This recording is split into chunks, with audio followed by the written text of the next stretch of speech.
Selamat datang di YouTube channel Podcast Semi Horor. Sebelum mulai mendengarkan, silahkan klik tombol subscribe dan nyalakan tombol notifikasinya. Jangan lupa untuk gunakan headset kalian dan selamat mendengarkan. Selamat datang kembali di Podcast Semi Horor.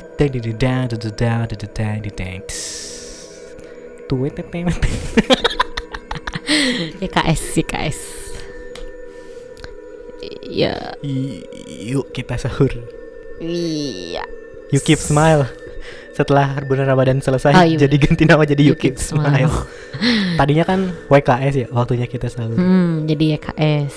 Yuk kita sahur. Terus pas Jadi bulan Ramadan beres, jadi You Keep Smile. Keep smile. di episode 49.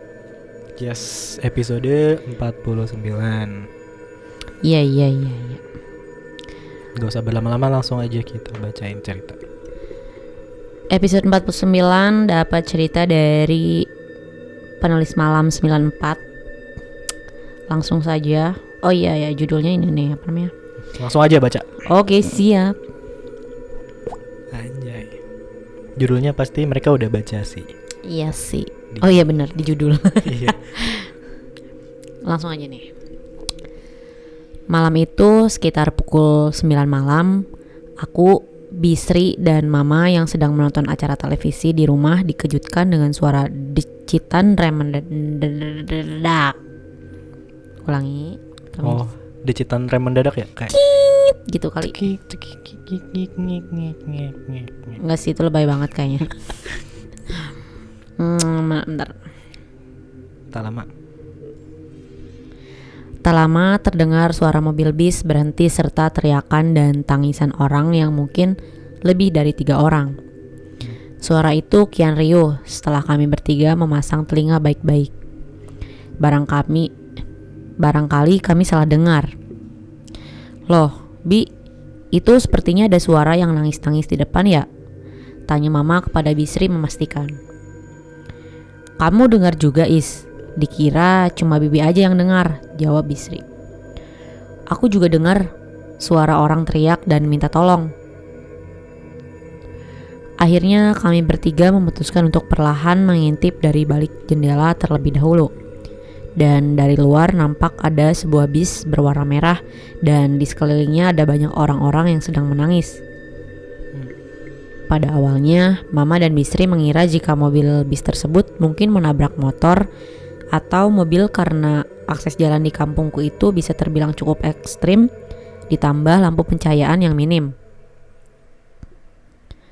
Bi, ayo kita samperin aja, barangkali kecelakaan, ajak Mama kepada Bisri. Iya, ayo Is, itu banyak yang nangis dan histeris, takutnya ada korban jiwa. Bisri langsung setengah berlari keluar rumah untuk mendekati bis tersebut. Setelah diamati, ternyata bis itu adalah bis pariwisata yang mungkin bis sewaan dari pantai Pangandaran. Dan benar saja terkaanku, bis itu merupakan bis study tour rombongan sekolah menengah atas yang berasal dari salah satu sekolah swasta di Bekasi. Ibu, tolong kami. Tolong panggilkan orang pintar atau ustadz yang bisa menolong anak murid saya. Kesurupan. Pinta salah seorang ibu guru paruhbaya panik. Bisri kemudian segera berlari ke rumah salah seorang ustadz yang pernah menyembuhkan almarhum ayah tiriku.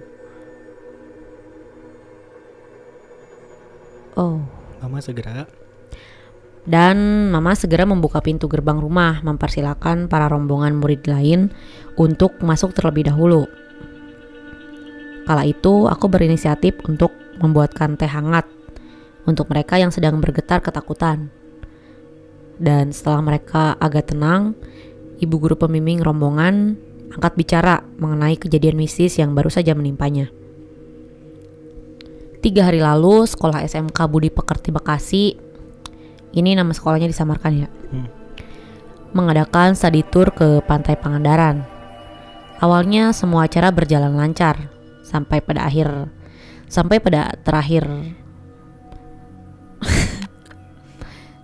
hari Terakhir, rombongan mereka menuju ke destinasi terakhir, yaitu Pantai Pangandaran itu sendiri. Setelah beberapa hari sebelumnya, mereka mengunjungi pantai-pantai di sekitarnya, yaitu Pantai Karangnini, Batu Hiu, serta Green Canyon. Si ibu guru pun terlihat menghela napas dan kembali melanjutkan ceritanya ketika di hari ketiga rombongan Saditur mereka menjelajahi Pantai Pangandaran, tempat di mana awal mula petaka itu terjadi. Pada pagi hari, para murid berkemas untuk segera check out dari sebuah villa yang telah mereka sewa serta melanjutkan ke destinasi terakhir, yaitu Pantai Pangandaran serta cagar alam. Oh ya teman-teman, sedikit gambaran. Jadi Pantai Pangandaran ini terbagi jadi dua bagian. Pantai pesisir barat berdampingan dengan Pantai Pasir Putih, serta pantai pesisir timur berdampingan dengan cagar alam. Namun dari pantai barat sampai pantai timur sendiri bisa ditempuh dengan berjalan kaki. Oleh sebab demikian, tour guide yang memandu mereka mengarahkan untuk masuk melalui cagar alam dari pantai pesisir timur, dan perjalanan akan berakhir di Pasir Putih bagian pesisir barat Pantai Pangandaran. Di sepanjang jalan pesisir pantai, mereka disuguhkan dengan keindahan alam dan beberapa satwa langka yang dilindungi seperti lutung, kijang, burung kangkareng, dan lain sebagainya. Keseruan mereka pun masih berlanjut manakala mengunjungi Gua Cirengganis dan bersuap foto di sana. Setelah itu, mereka melanjutkan perjalanan menuju ke pesisir pantai barat dan melewati sebuah gua-gua kecil, yaitu Gua Jepang.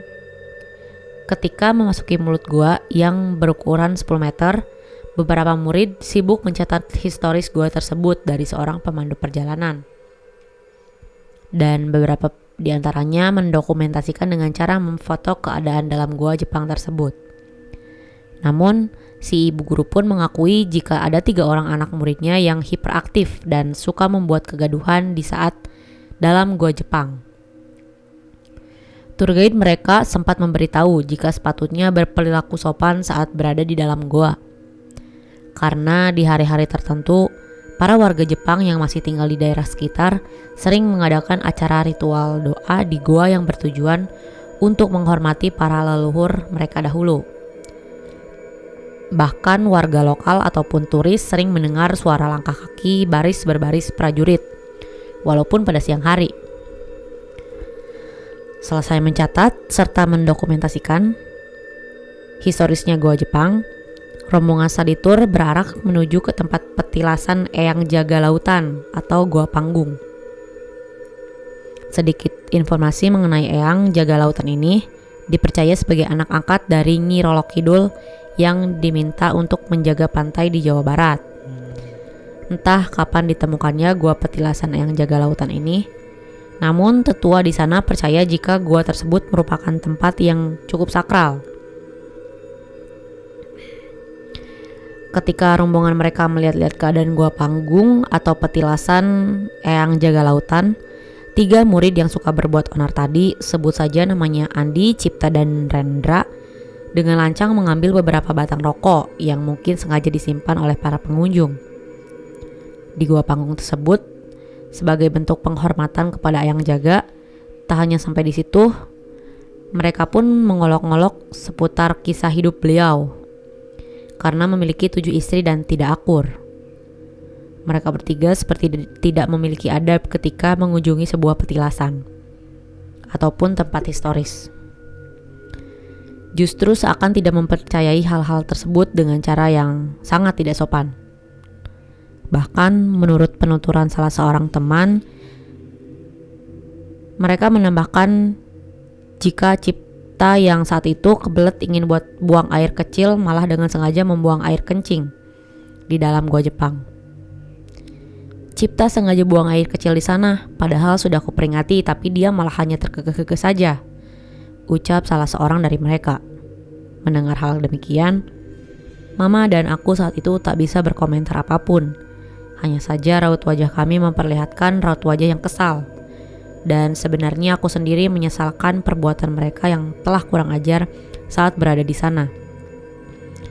Tak lama dari dalam bus, Tak lama dari dalam bus, beberapa anak murid yang kesurupan dan sengaja dikunci di sana terlihat kembali meronta-ronta dan menggebrak-gebrakan kaca bis dari dalam. "Bu, tolong bu, dari mulai perjalanan pulang tadi mereka meronta-ronta dan bahkan sampai menyakiti teman-teman yang lainnya," ucap si ibu guru yang kembali panik ketakutan. Beruntung di saat yang bersamaan nampak Pak Ustadz dan Bisri yang sudah kembali datang.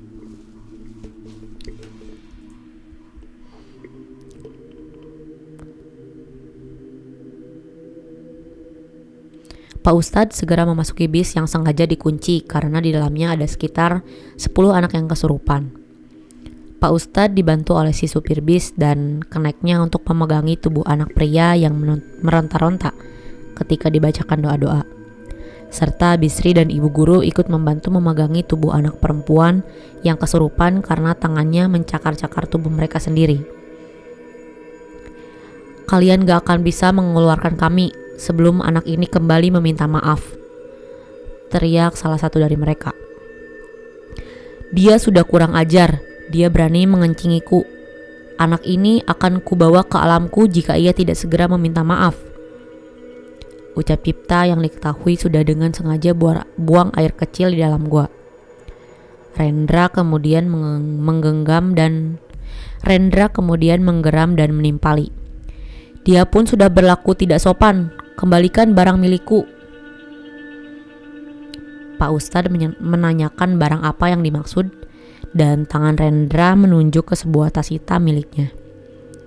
Si ibu guru segera membongkar tas milik Rendra dan di sana terdapat sebuah batu hitam legam yang berukuran kecil.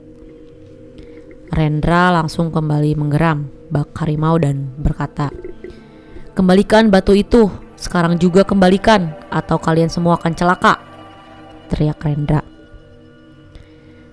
Pak Ustadz saat itu menyarankan untuk lebih baik kembali ke tempat-tempat yang sudah disinggahi oleh mereka di malam itu juga, karena jika tidak akan berakibat fatal bagi anak-anak yang lainnya. Dengan terpaksa mau tidak mau, Bisri, ibu guru, Pak Ustadz, dan murid-murid yang kesurupan langsung berbalik kembali ke Pangandaran. Serta aku dan Mama menunggu di rumah beserta para siswa-siswi yang tidak mengalami kesurupan. Ada pertanyaan yang mengganjal dalam benak Mama dan ia sempat tanyakan ke salah seorang siswa tentang kapan saat kesurupan masal di dalam bis itu berlangsung. Dan siswa itu menjawab, Jadi setelah selesai acara study tour dari pagi sampai sore hari, mereka menyempatkan untuk makan malam di rumah makan. Saat itu Cipta, Rendra, dan Andi terlihat tidak mau makan dan tubuh mereka panas menggigil. Saat kembali ke dalam bis, Cipta mula-mula berteriak-teriak keras dan matanya melotot. Melihat kondisi Cipta yang seperti itu, ibu guru justru memerintahkan untuk segera bergegas pulang dan tidak menghiraukan tingkahnya yang aneh. Mengingat biasanya memang Cipta dan kedua teman yang lain ini suka bercanda dan pura-pura saja. Tapi kenyataannya ketika mobil bis sudah melaju, Rendra serta Andi ikut mengamuk dan menyerang para siswa-siswi lain. Di sisi lain, 3 murid perempuan ikut tidak sadarkan diri dan tertawa mengikik. Serta 4 anak laki-laki pun ikut berteriak meronta-ronta. Sontak saja semua penumpang di dalam mobil bis menjadi panik, apalagi saat melewati jalan menembus gelapnya hutan dan jurang. Tutup cerita si murid. Setelah hampir sekitar 2 jam menunggu, akhirnya mobil bis itu kembali tiba. Bisri, Pak Ustadz, serta ibu guru segera keluar dari bis. "Alhamdulillah Is, akhirnya anak-anak itu sudah berhasil sadar kembali," ucap Bisri. Gimana Bi sehabis dari sana?" tanya Mama penasaran. "Nanti saja Bibi ceritain ketika mereka sudah pulang," Bisri berbisik ke telinga Mama. Sudah dipastikan 10 anak murid mereka sadar ke 10 anak murid mereka yang kesurupan sudah kembali sadar. Pak Ustadz pamit undur diri serta rombongan bisa di tour itu melanjutkan kembali perjalanan mereka menuju ke Bekasi. "Terima kasih Bu sudah menolong kami. Terima kasih juga Pak Ustadz dan sudah mau merepotkan. Mungkin ini ada sedikit kenang-kenangan dari kami untuk Pak Ustadz dan Ibu Sri serta Ibu Iis. Ucap si ibu guru sambil memaksa memberikan amplop dan langsung berpamitan. Aku tanya Bisri tentang cerita yang tadi mereka alami di sana. Iya. Jadi tadi sepanjang perjalanan menuju Pangandaran, Bisri dan ibu guru serta kernet bis sibuk merejangi tubuh mereka satu persatu. Ada yang meraung-raung seperti harimau, ada yang menggunakan bahasa Jepang, serta ada pula yang menangis lalu mengikik seperti kuntilanak. Sesampainya di sana, kami disambut dengan wewangian menyengat bunga melati dan gemuruh angin seperti hanya berputar-putar di sekeliling kami saja. Bisri melanjutkan ceritanya ketika ia menyusuri tempat-tempat yang disinggahi para rombongan tur untuk mencari tahu di mana letak batu hitam legam yang diambil oleh Rendra, dan langkah mereka terhenti di depan mulut gua Cirengganis. Pak Ustadz kemudian memerintahkan untuk membuang batu hitam itu ke dalam gua karena ia melihat dengan mata batinnya jika batu itu memiliki hodam harimau penunggu gua. Pak Ustadz pun menyayangkan tindakan Rendra yang sembarangan mengambil batu itu. Bu, tolong meminta maaf terlebih dahulu kepada penunggu di sini sebagai perwakilan dari Rendra agar ia bisa cepat sadar. Pinta Pak Ustadz sambil mulutnya merapalkan doa-doa. Setelah itu, mereka menuju ke gua Jepang dan gua Panggung dengan niat yang sama, yaitu meminta maaf dan berjanji tidak mengulangi kesalahannya lagi. Akhir cerita, mereka yang kesurupan bisa kembali sadar, dan saat di dalam bis salah seorang murid bercerita jika saat mereka tidak sadarkan diri, mereka seperti dibawa ke sebuah kerajaan megah yang mana prajuritnya berpakaian serba hijau. Lalu di dalam istana tersebut mereka ditawan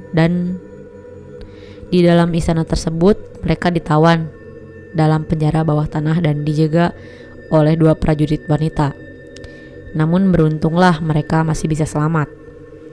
Tak lupa terakhir kali mereka dibeli wejangan oleh Pak Ustadz agar tidak bertindak gegabah dan sompral di tempat yang dianggap sakral dan memiliki sisi sejarahnya. Ya, mungkin segitu dulu cerita yang bisa disampaikan. Semoga apa yang baik dalam cerita tersebut bisa dijadikan sebagai contoh kehidupan. Pangandaran. Ini sumber ceritanya dari seorang anak yang punya ibu dan punya pembantu rumah tangga. Kemudian dia terkaget ada suara decitan rem. Ternyata ada sebuah bus yang berhenti, mungkin yang gak kecelakaan. Dan 10 anak di dalamnya kesurupan setelah pulang dari Pangandaran. Balik lagi sih ke sebelum episode sebelumnya udah banyak nih yang nyeritain ke sompralan ke kayak gini. Mereka berani banget ngambil sesuatu yang emang gak seharusnya buat diambil. Bahkan rokok buat sajen pun mereka mainin, parah. Namanya juga anak-anak. Sebenarnya enggak sih, mereka udah sekolah menengah atas. Remaja harusnya udah ngerti. Harusnya. Iya. Cuman kan mungkin remaja tuh masih labil. Mungkin tingkat nakalnya mereka juga melebihi tingkat nakal anak SMA. Terus rasa penasarannya juga tinggi. Tapi kurang edukasi nggak mungkin ya, soalnya tadi udah dijelasin, katanya udah dibilang jangan sompral dan jangan ngambil barang-barang yang bukan seharusnya diambil oleh mereka. Emang dasarnya aja itu mereka. Iseng, rata-rata iseng. Ambil katanya. Ini batu bagus nih, hitam. Iya, kayak teman gue tuh pas kemana tuh? Daerah Dago Atas ke objek wisata apa gitu, lupa gue. Pokoknya di situ ada galeri sama museum. Terus di luarnya tuh ada kolam sama ada batu-batu. Dia ngambil batunya satu, dibawa ke kosan. Terus apa yang terjadi? Nggak ada apa-apa sih. Dia mah emang temannya setan. Gue udah gak pernah sholat juga. Iya, mungkin dia tahu kali di situ ada penunggunya di batu itu, jadi dia bawa buat pegangan dia. Emang dasarnya iseng sih. Terus tadi pas kesurupan dia dibawa ke sebuah kerajaan anjay. Iya. Udah beberapa kali ya episode. Terus baju-bajunya tuh serba hijau, serba hijau. Makanya kalau ke pantai Iya bener, pantai kidul selatan. Oh iya bener. Kalau ke pantai selatan ada mitos nggak boleh pakai baju hijau. Iya katanya, tapi nggak tahu sih sejauh ini. Pernah nggak sih denger yang ke bawah gitu hilang gara-gara pakai baju warna hijau? Ada, gue pernah denger di podcast Malam Kliwon ceritanya. Berarti emang bener ada ya? Apa itu emang bener kebetulan doang apa gimana? Jadi singkatnya gini, dia tuh pakai baju hijau. Terus singkatnya dia pengen pulang, tapi dia pulangnya tuh ke arah laut. Oh. Sedangkan kata dia, sepenglihatan dia itu, tapi dia berhasil balik lagi. Karena ada satu temennya untung yang langsung dia lari. Iya. Kita pernah punya cerita nggak sih yang di laut itu, yang ada cerita yang mana? Di pantai Pangandaran juga nggak sih kalau nggak salah? Yang mana? Yang anak kecil yang menyerupai ayahnya, ingat gak? Episode berapa ya, gue lupa pokoknya. Yang mana? Yang ayahnya menyerupai ayahnya, yang tiba-tiba ketok-ketok pintu. Oh, bukan anak kecil, itu mah yang di season 1. Iya. Yang di pantai juga kan? Jadi dia tuh kerja di daerah situ, terus rumahnya tuh pindah ke daerah pantai. Rumahnya angker nggak sih? Terus ada gitulah boneka dibuang ke pantai, ada lagi di rumah muncul lagi. Nah iya kayak gitu. Yang jin jahil menyerupai suami. Episode 4. Bukan anak menyerupai ayahnya. Ya maksudnya itu. Nah boleh tuh dengerin. Oke. Ya mungkin. Ya jadi pesannya sama sih, nggak boleh sompral. Simple tapi pas tense. Yap. Episode 49 akhir kata. Aziz pamit, Yunda pamit. Jangan lupa untuk tetap stay safe, stay healthy, and stay with podcast semi horror. Buat teman-teman yang pengen kirim cerita, boleh klik link di bio Instagram @podcastsemihorror, atau boleh kirim juga ke email kita di podcastsemihorror@gmail.com. Jangan lupa juga share ke semua sosial mediamu biar semua tahu nih kalau ada channel yang bisa mengedukasi lah sedikit gitu ya. Ada pelajaran-pelajarannya yang bisa kalian ambil juga, sisi positifnya tentunya gitu ya. Ya intinya jangan lupa di subscribe, di komen apa aja yang harus kita ceritain, and like, copy paste. Tetap dengarkan podcast Semi Horror. Bye bye.